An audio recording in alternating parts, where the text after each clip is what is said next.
Ya, ya. Assalamualaikum warahmatullahi wabarakatuh. Di video kali ini kita akan belajar bagaimana menginstal Debian 10 itu via CLI dari VirtualBox. Nah, untuk VirtualBox-nya nanti saya cantumkan di deskripsi URL-nya. Silahkan cari sendiri terus diinstal. Nah, kebetulan di sini saya sudah punya VirtualBox-nya. Saya akan eh, mempraktekannya langsung ya. Oh ya, untuk bahan-bahan kita bisa menambah ISO-nya.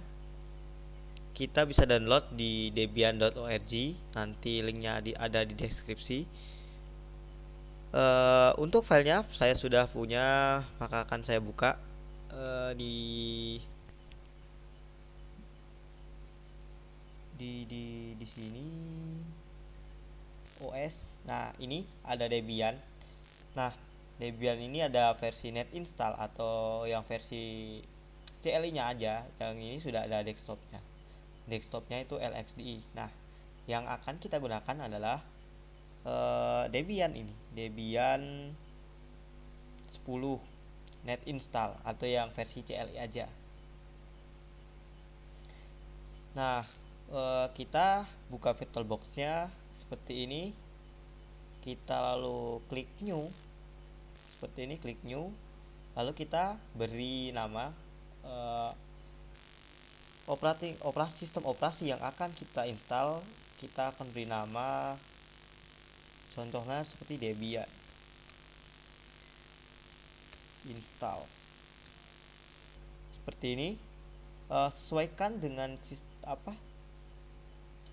sesuaikan mesin folder atau tempat di mana kita akan menyimpan uh, VirtualBox-nya atau disk VirtualBox-nya di sini. Dan sesuaikan juga tipenya. Di sini tipenya adalah Linux karena Debian adalah turun dari Linux, dan versinya kita pilih Debian 64 bit. Kenapa 64 bit? Enggak disesuaikan saja. Jika kalian yang downloadnya 32 bit, pilih yang 32 bit. Namun karena di sini saya punya yang 64 bit, saya pilih 64 bit. Lalu kita klik next. Nah, di sini adalah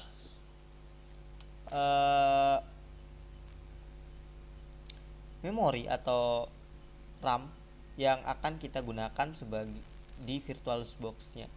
Di sini rekomendasinya 1 GB. Namun jika Debian-nya CLI, kita cukup memakai 512 atau setengah giga. Nah, di sini saya menggunakan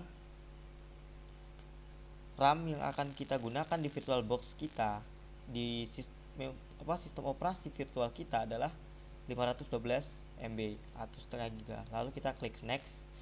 Nah, di sini kita memilih hard disk virtual kita, yaitu sebuah hard disk virtual yang akan menampung sistem operasi kita. Nah, di sini kita ada pilihan do not add a virtual disk atau enggak pakai virtual disk, atau kita pakai virtual disk sekarang, atau kita menggunakan file virtual disk yang sudah ada. Karena belum ada, kita klik next. Kita klik create maksud saya. Nah, di sini ada tulisan VDI, VHD dan VMDK. Nah, VDI ini digunakan oleh VirtualBox sendiri. Kalau VHD kita bisa mengimport ke software virtual yang lain seperti VMware dan yang lain lah, seperti QEMU juga bisa. VMDK itu sama juga kalau kita mau menginstal di VPS server. Maksudnya VPS server kayak QEMU atau yang lain. Kita klik VDI aja lalu klik next. Nah, di sini kita menggunakan dynamic allocated karena di sini menggunakan kayak virtual seperti itu. Nah, kalau fixed site adalah dia akan membebani hard disk kita sesuai apa yang kita taruh. Misalnya kita taruh 8 GB ya. Kalau kita pakai fixed site, jadi dia akan pakai 8 GB dari hard disk real kita atau hard disk sistem operasi host kita. Nah, di sini kita pilih Dynamics, lalu klik next. Nah, di sini kita sesuaikan virtual hard disk yang akan kita buat berapa giga. Di sini rekomendasinya 8 karena nggak baku aturannya. Kalaupun kita ikut rekomendasi 8 GB juga nggak masalah, namun di sini saya akan pakai 10 GB. Nah, di sini kita klik create. Nah, sistem operasi virtual kita sudah terbuat, namanya Debian install. Sebelum kita menjalankannya, kita perlu setting dulu. Kita klik settings. Kita langsung ke storage, dimana kita akan menggunakan sistem operasi atau file ISO yang udah di download tadi atau yang file yang tadi Debian minimal itu. Kita klik, lalu kita optical drive. Di sini ada gambar ini disk. Kita choose or create a virtual optical disk. Kita klik ini saja, lalu kita klik add. Ini, nah di sini sudah ada yaitu di directory saya. Kita pilih yang Debian net install. Kita klik open, lalu kita klik choose. Nah, di sini sudah ada Debian karena ini yang akan file ISO yang akan kita gunakan untuk menginstal sistem operasi di dalam komputer virtual kita. Yang kedua, settingan wajib yang lainnya adalah settingan network. Kenapa settingan network? Karena settingan network itu berguna untuk bagaimana OS virtual kita agar bisa connect internet atau terhubung ke server yang lain atau ke host kita. Jika kita pakai NAT, maka dia akan, jika OS host memiliki internet atau terhubung ke internet, maka dia akan sama-sama juga ke connect ke internet. Namun tidak direkomendasikan NAT ini. Saya lebih suka menggunakan bridge jika ada internet.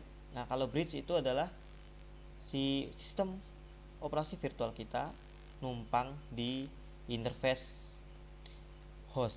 Jadi misalnya nih yang connect internet di host kita adalah WLAN 0 atau WiFi ya. Kita pilih WLAN 0, maka OS virtual kita akan mendapatkan koneksi internet dari WiFi. Jika OS host kita connect ke WiFi, maka sistem virtual kita akan juga dapat koneksi internet dari WiFi yang sama. Namun di sini saya menggunakan bridge saja. Di sini karena nggak ada koneksi internet ya kita pilih WLAN 0. Nah, setelah setting selesai, kita klik OK. Untuk yang lain-lainnya boleh diatur, boleh enggak.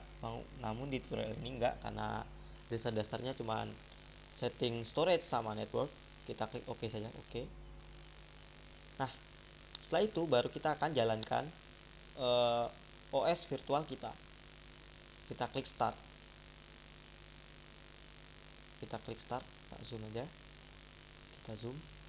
Nah, di sini ada dua pilihan, yaitu adalah graphical install dan install. Kalau kita pilih graphical install, maka instalasinya akan berbentuk GUI. Nah, kalau kita klik install, maka proses instalasinya berbentuk CLI atau kita nggak pakai kursor atau tulisan doang. Namun di sini karena kita sudah set RAM-nya begitu kecil, yaitu sebesar 512 MB, kita pilih install aja, yaitu yang berbasis CLI. Kita klik install lalu enter. Kita tunggu. Nah, di sini akan muncul peringatan entering low memory mode karena rekomendasinya kita 1 GB minimal. Namun kita memilih 512 MB. Nggak apa-apa. Kita lanjut aja, klik continue, klik enter.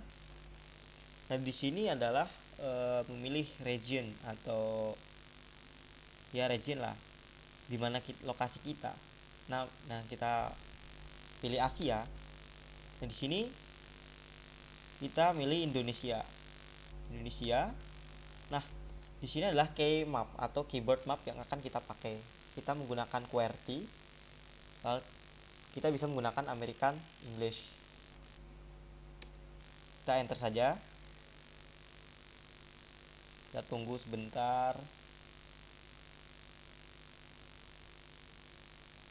Kita tunggu.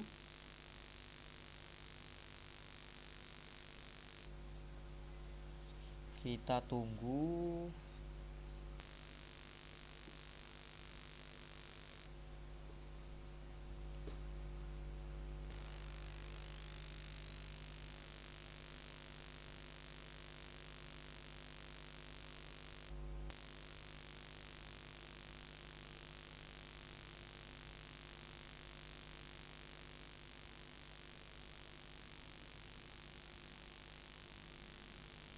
Nah, di sini muncul network auto configuration failed karena kita nggak ada koneksi internet, maka kita nggak akan dapat IP DHCP dari router atau modem kita.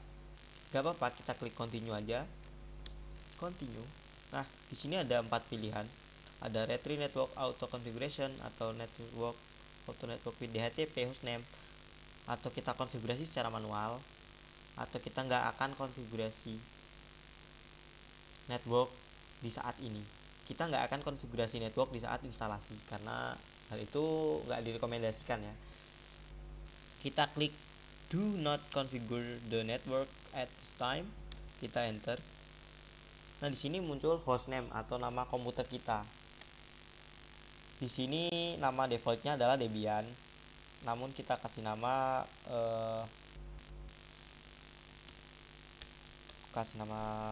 tukang Linux ID misalnya. Enggak, tukang Linux misalnya ya. Tukang Linux, kita tab. Nah, kita kalau klik tab ada merah-merah di sini di continue. Kita klik continue enter. Nah, di sini adalah root password, yaitu password untuk super user kita. Kita kasih aja root. Kita tab lagi. Nah, di sini ada show password. Kita klik spasi aja supaya passwordnya kelihatan. Spasi, passwordnya root. Kita klik continue. Kita re-enter atau masukkan ulang root. Ini root ya, root. Kita tab lagi, pilih continue. Nah, di sini adalah konfigurasi user. User itu ya user biasa, bukan user root ya ini. Kita kasih nama aja user. Kita tab lalu pilih continue. Username akun kita pilih user aja. Nah, di sini adalah password untuk user yang kita buat tadi. Kita kasih aja sembarang.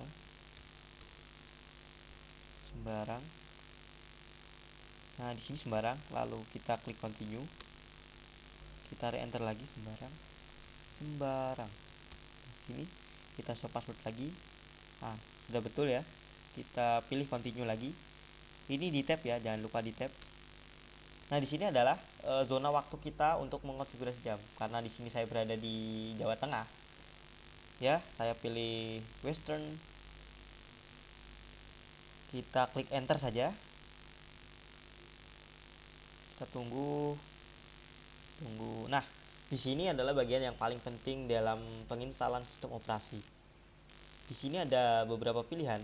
Namun yang akan kita bahas adalah yang nomor 1 dan nomor 4, yaitu guided dan manual. Jika kita pilih guided, itu akan terpartisi secara otomatis. Namun di sini kita akan memilih manual. Kenapa pilih manual? Karena agar kita tahu mapping partisi harddisk kita yang akan kita partisi. Jadi kita bisa gunakan untuk data dan hal-hal yang lain-lain. Kita pilih manual. Jadi tidak semuanya ditaruh di folder home ya. Kita pilih manual. Nah, di sini ada virtual harddisk yang kita buat tadi berapa? 10 GB. Nah, di sini kita enter saja, enter. Lalu di sini ada muncul create new empty partition table on this device. Kita pilih yes, lalu di enter. Nah, di sini ada muncul free space yaitu 10,7 GB. Di sini kita klik enter saja, lalu kita pilih create new partition, kita tekan enter. Nah, di sini partisi yang wajib untuk Linux adalah root dan swap. Namun di sini kita akan bikin 3 partisi ya. Yang satu partisi untuk swap, yang satu untuk root, dan yang satu adalah untuk home, untuk menyimpan data-data dari user. Di sini untuk swap itu biasanya untuk skema, biasanya kalau di sekolah-sekolah itu 2 kali RAM, namun itu nggak baku. Kami biasanya orang-orang pakai itu, kita pakai 2 kali RAM saja. RAM kita tadi 512 MB ya, jadi kita pilih 1 GB karena 512 tambah 512 sama dengan 1024 atau sama dengan 1 GB. Kita tap pilih continue lalu enter. Di sini ada primary dan logical, namun kalau swap itu bisa primary bisa logical, kita pilih primary aja. Untuk primary ini bisa sampai 4 partisi. Kita klik enter. Di sini adalah lokasi untuk partisi baru kita, bisa di akhir ataupun di awal. Kita pilih di awal saja. Nah, di sini ada use as. ext itu adalah file system Linux, namun di sini kita akan bikin swap. Kita use as ini, kita klik enter, lalu kita pilih swap area. Swap area bootable flag, kita pilih down. Ini down ya, enter. Nah, di sini akan membuat partisi swap sendiri. Nah, seperti ini. Nah, ini ada free space lagi sebesar 9,7 GB ya. Kita akan buat partisi root. Kita buat partisi root, kita create new partition. Ini kita kasih berapa tadi ya, 8 GB aja. 8 GB ya. Kita pilih primary. Kita pilih Beijing sama aja, atau pilih N aja yang belum.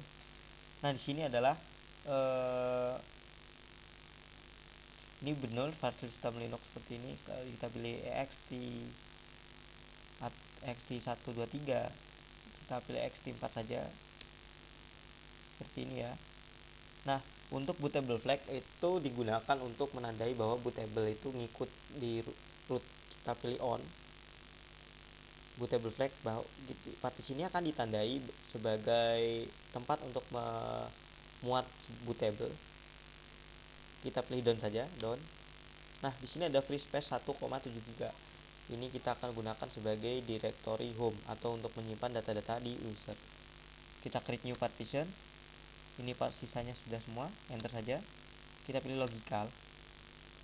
Ini mount point-nya kita pilih home, supaya itu bisa menyimpan data-data user di partisi yang berbeda. Jadi sewaktu kita mau menghapus sistem operasi, data-data kita yang ada di /home tidak akan hilang karena berada di partisi yang berbeda. Kita pilih /home. Di sini bootable flag nggak usah diatur karena sudah dinempel di root tadi ya. Kita pilih down saja, down. Dan di sini semua partisi sudah terinstall. Jadi kita sudah selesai settingannya seperti ini. Kita klik finish ya, lalu kita write ya, kita pilih yes, enter. Kita tunggu ini sudah menginstal base system atau sistem dasarnya.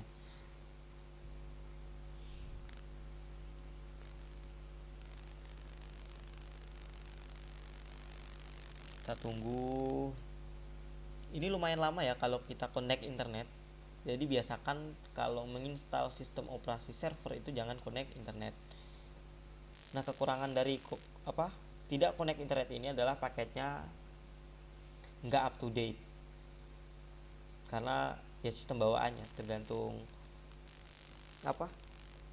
paket bawaannya ada versi terbaru nggak. Nanti kalau kita connect internet maka semua paket akan dicek ada versi terbaru nggak gitu. Jadi kalau kita connect internet maka akan update otomatis. Namun di sini kita nggak ada koneksi internet, jadi kita install yang bawaan saja, versi-versi yang bawaan. Dan kelebihan dari instalasi offline ini adalah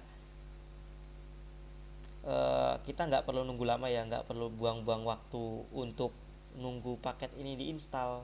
Jadi kita bisa konfigurasi setelah nanti sudah terinstall, baru kita bisa mau ngupgrade paket itu sudah bisa. Jadi kita sudah setting semuanya, lalu kita upgrade paket, itu malah lebih baik karena kita jadi tahu kita mau OS ini mau buat apa. Jadi kita jadi tahu kebutuhan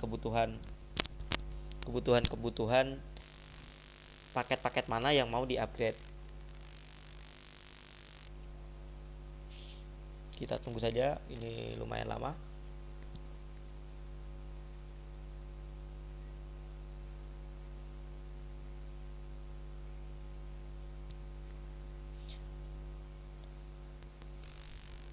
Nah, untuk swap area tadi itu sebenarnya konfigurasinya atau pembagian partisinya itu terserah. Kita mau gunakan swap area 2 kali RAM atau dua setengah atau 1,5 kali RAM itu bisa aja. Namun umumnya yang dipakai adalah 2 kali RAM. Swap area ini digunakan untuk eh, menyimpan data waktu kita hibernasi, komputer kita hibernasi. Jadi hibernasi itu seperti sleep, namun kalau sleep itu disimpannya di RAM. Jadi kalau sleep itu nggak mati total, kalau hibernate itu mati total. Nah, data-data atau tas-tas yang kita kerjakan tadi disimpan di hard disk. Itulah hibernasi. Kalau sleep itu disimpannya di RAM. Ini lumayan lama karena RAM-nya juga sedikit tadi ya. Nah, nggak apa-apa, kita tunggu aja.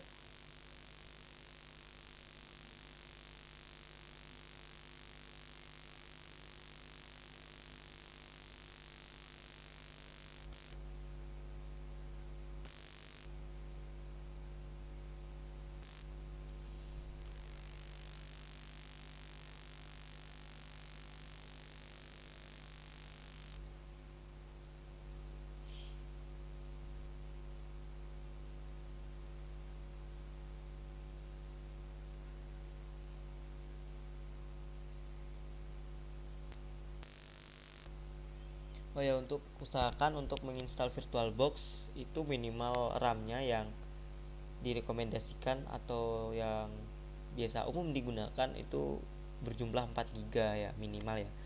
Karena kalau kedua giga itu kalau kita pakai sistem operasi Linux yang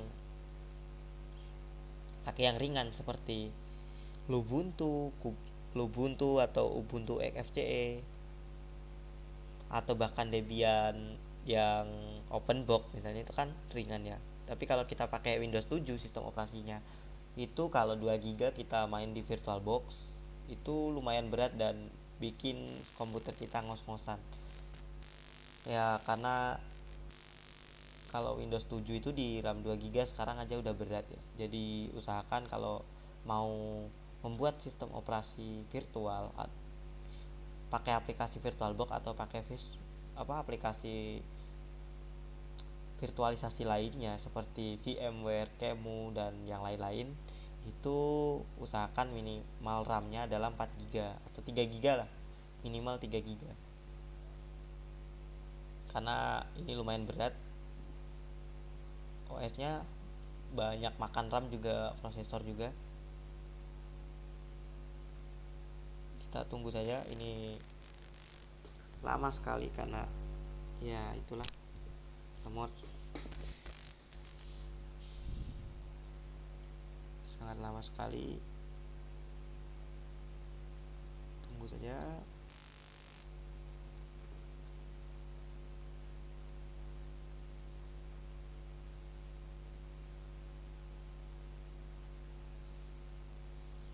Lumayan lama, dari 40% ini. Wah, lama banget ini.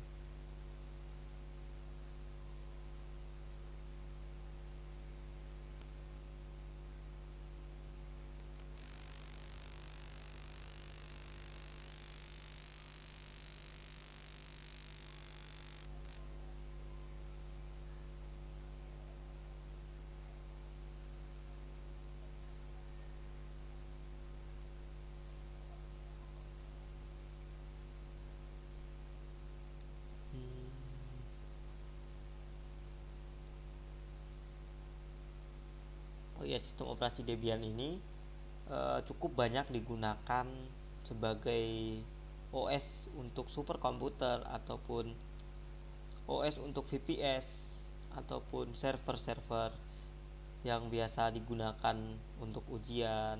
Sama juga seperti Ubuntu server juga seperti itu. Namun kalau lebih nyaman mana itu sama aja sih sebenarnya, cuman base-nya aja yang beda, mungkin ada konfigurasi yang beda. Oh ya, untuk instalasi Debian sebenarnya sama, mau di komputer langsung atau mau dari VirtualBox itu sebenarnya sama. Yang ngebedain itu cuman mapping partisinya ya. Mapping partisinya kita sesuaikan sesuai kebutuhan. Jadi usahakan selalu memilih manual.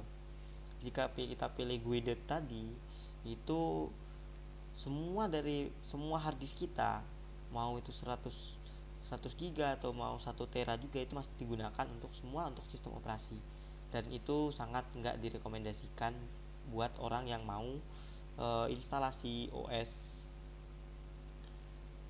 server, karena bisa jadi itu servernya ntar down atau enggak harddisknya rusak atau bad sector di salah satu bad sector ya, di itu bad sector itu. Maka jika kita jadikan satu harddisk satu partisi, maka jika harddisk itu bad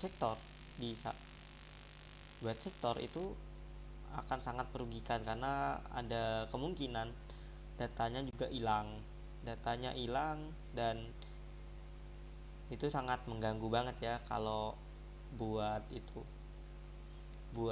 ujian misalnya, udah ngerjain susah-susah dan udah belajar siang malam misalnya, tapi tiba-tiba servernya down terus datanya hilang semua, kan repot. Maka dari itu, instalasi server usahakan partisinya selalu pilih manual agar kita tahu mapping partisi kita itu berada di mana saja. Nah, keuntungan dari pemartisian manual adalah sewaktu harddisk kita bad sector di salah satu sektor tertentu di dalam partisi tertentu, yang terinfeksi adalah cuma harddisk yang di partisi tersebut. Misalnya kita punya 4 partisi ya, partisi A, B, C, dan D. Nah, kita tahu bahwa partisi D misalnya itu mengalami bad sector, maka nggak akan berimbas pada partisi A sampai C, itu nggak akan berpengaruh, nggak akan berimbas, karena yang kena adalah partisi D-nya saja.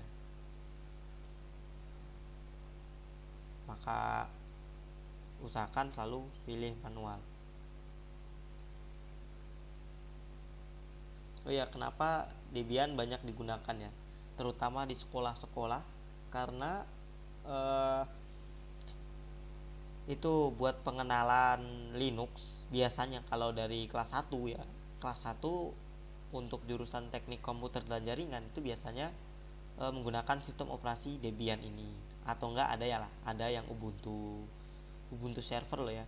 Ubuntu server itu biasa juga banyak digunakan di pendidikan atau di sekolah-sekolah, karena kemudahan konfigurasinya ya, agak mudah dimengerti, dan untuk awam juga rekomendasi banget, karena saya dulu juga belajarnya Debian ya.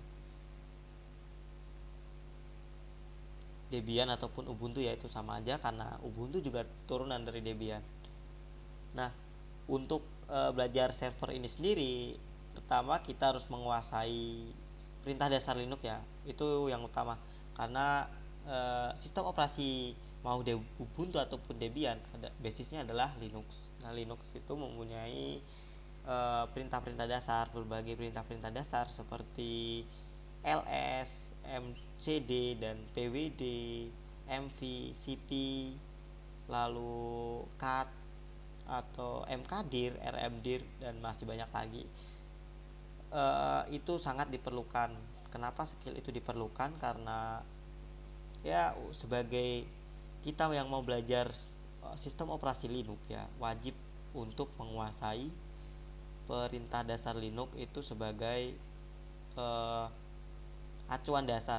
Jadi kita mau troubleshooting ataupun mau memindah, menghapus direktori atau menghapus file, config file dan lain-lain, itu selalu menggunakan perintah dasar Linux.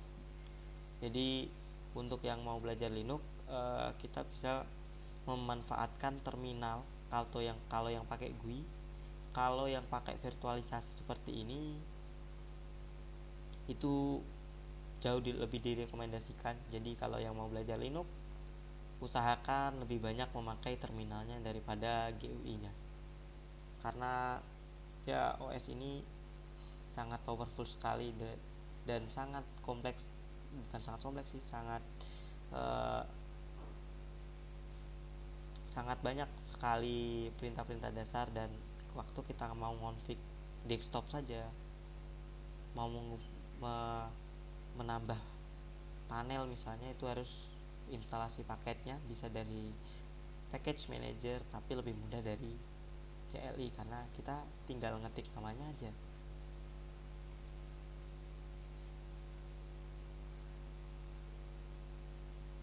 Kita tunggu ini udah hampir selesai.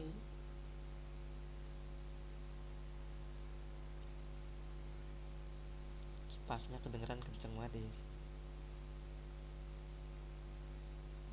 Kita tunggu saja.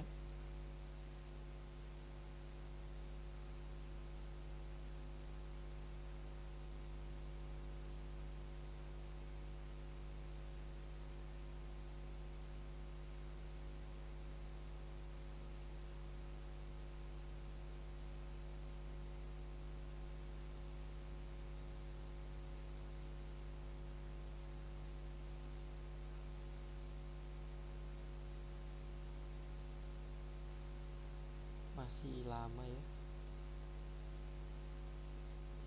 Untuk Debian ini sendiri sangat ringan. Jadi kalau berbasisnya CLI ya, itu sangat ringan, hanya memakan beberapa megabyte atau MB RAM. Ya, jadi kalau kita punya komputer yang istilahnya kentang atau low spec atau speknya minimum ya, kita bisa menggunakan Debian ini sebagai sistem operasi daripada kita harus nunggu lama-lama terus kita nge-lag dan jadi marah-marah. Akhirnya laptop yang lama-lama kita nggak akan kepake karena OS-nya berat, nge-lag dan lama dan yang lain-lain lah. Jadi Linux ini sangat direkomendasikan buat yang mau belajar, mau itu coding ya, programming ataupun networking, maupun sistem administrasi itu semuanya pakai Linux ya. Atau bisa pakai yang selain Linux seperti BSD. Intinya sama saja sih. Cuma ya enak-enakan mana itu ya tergantung orangnya juga. Karena ya nah di sini ngembak ya di sini ya. Kita scan another CD or DVD, kita pilih no, enter. Lalu continue with network minor. Network minor ini maksudnya adalah repository online. Jadi kalau kita nggak pakai CD, kita bisa pakai repository. Ini entah kenapa ngebug ya di sini ya, nggak tahu aku, bukan ngebug sih, tapi kayaknya nge-lag deh. Kita pilih no saja, no. Kita tunggu lagi upgrading software.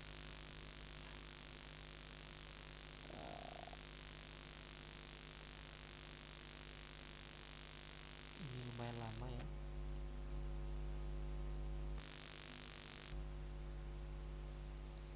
Ini aku juga nggak tahu kenapa ini caw dengan. Oh ya, di sini adalah participate with package survey. Kita pilih nggak usah, kita pilih no saja, tekan enter.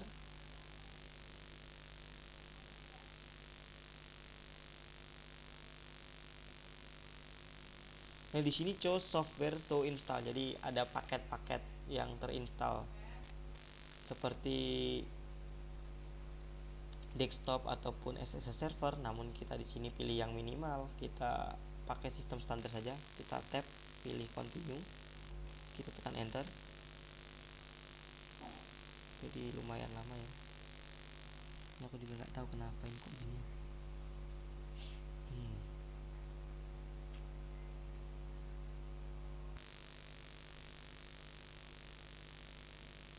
Kita tunggu saja. Ini juga loading lagi pemasangan paket. Unpacking.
Mungkin ini terjadi karena ya kita pasang low memory, mungkin terlalu berat. Nah, buat rekomendasinya, kalau kalian mau nyoba ini atau kita mau nyoba ini, pastikan RAM-nya sesuai rekomendasi saja. Pakai 1 GB mungkin nggak kayak gini. Namun ini saya pakai 512 seperti ini. Namun nggak apa-apa, ini cuma tampilannya aja yang itu, yang nggak jelas kayak gini ya. Ada caw apa itu. Nah, di sini ada menginstal grup bootloader. Jadi kita menginstal bootloadernya, kita pilih yes. Nah, di sini tempat kita untuk menginstal bootloadernya. Kita pilih dev SDA atau harddisk kita tadi, kita enter.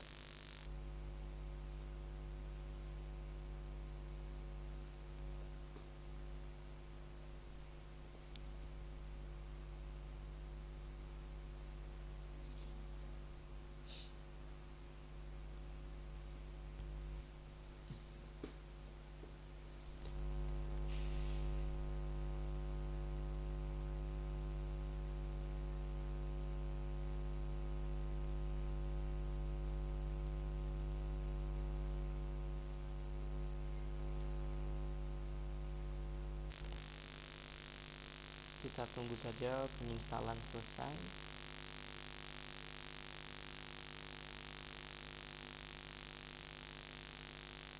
Nah, di sini instalasi selesai. Instalasi telah selesai, maka akan muncul seperti ini. Namun nggak ada caw-cawnya ini ya, nggak akan ada. Kita ya klik continue saja, maka akan reboot secara otomatis atau restart secara otomatis. Kita klik continue, enter, tunggu. Nah, sudah selesai instalasi Debian-nya. Nah, di sini adalah grup tadi yang kita install. Itu seperti ini tampilannya di Debian-nya. Kita bisa memilih sistem operasi. Di sini kita pilih Debian yang sudah kita install tadi. Kita tekan enter. Tunggu saja sampai selesai.